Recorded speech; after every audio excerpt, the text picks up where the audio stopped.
ஒரு பாட்டில் கூட ஃபேன் ஆட்டம் சுற்ற முடியுமா? அதுதான் நம்ம இப்போ பார்க்க போகிறோம். இதுக்கு தேவை 2 bottle, cycle spoke, press button, cello tape, அது இல்லாமல் கத்திரிக்கோல். படத்தில் காமிச்சிருக்கிறாப்புல பாட்டிலில் செலோ டேப் போட்டி மேல் பாகத்தை கத்திரிச்சு எடுத்துக்கணும். இதுதான் நம்ம இப்போ உபயோகிக்க போகிறோம். கத்திரிக்கோலால் படத்தில் காமிச்சிருக்கிறாப்புல கத்திரிச்சு இந்த பாட்டிலில் இலைகள் ஏற்படுத்தணும்.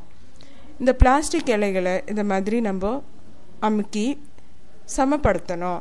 இந்த மூடி பிடிச்சி நம்ம அது மாதிரி அமுக்கினோம்னாக்க பாட்டில் இலையெல்லாம் விரிஞ்சுக்கும். இந்த இலையை இப்போ கொஞ்சமாக திருகி இதை ப்ரொப்பெல்லராக மாற்றணும். ப்ரெஸ் பட்டன் தான் இப்போ நம்ம உபயோகிக்க போகிறோம். அதோட ஒரு பாகம் தான் நம்மளுக்கு தேவை. பள்ளம் இருக்கிற பாகத்தை பாட்டில் மூடியில் சின்ன ஓட்டை போட்டு அது உள்ளே நுழைக்கணும். ஃபெவிபாண்ட் தடவினா இந்த ப்ரெஸ் பட்டன் நன்றாக ஒட்டிக்கும். இதே மாதிரி இன்னொரு மூடி எடுத்து அதில் ஓட்டை போட்டு இந்த 2 மூடிகளையும் செலோ டேப் போட்டு ஒன்றா ஒட்ட வேண்டும். இந்த ப்ரொப்பெல்லரில் நம்ம மூடி போட்டு திருகணும்.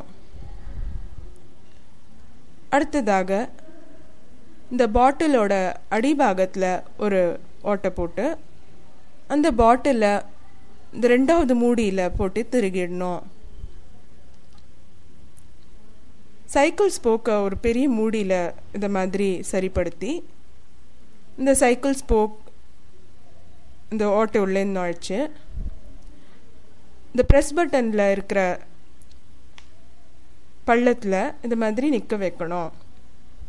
ஃபேன் கீழே இது மாதிரி வச்சோம்னாக்க இது எவ்வளோ நல்லா சுற்றுறதுன்னு பாருங்கள். இதுக்கு காரணம் மெட்டலில் இருக்கிறதுனால இதில் ஃப்ரிக்ஷன் குறைச்சலாக இருக்குது. அதனால தான் இது அவ்வளோ வேகமாக சுற்றுறது. இந்த பாட்டில் மின்விசிறி அளவுக்கு சுற்றுறது பாருங்கள்.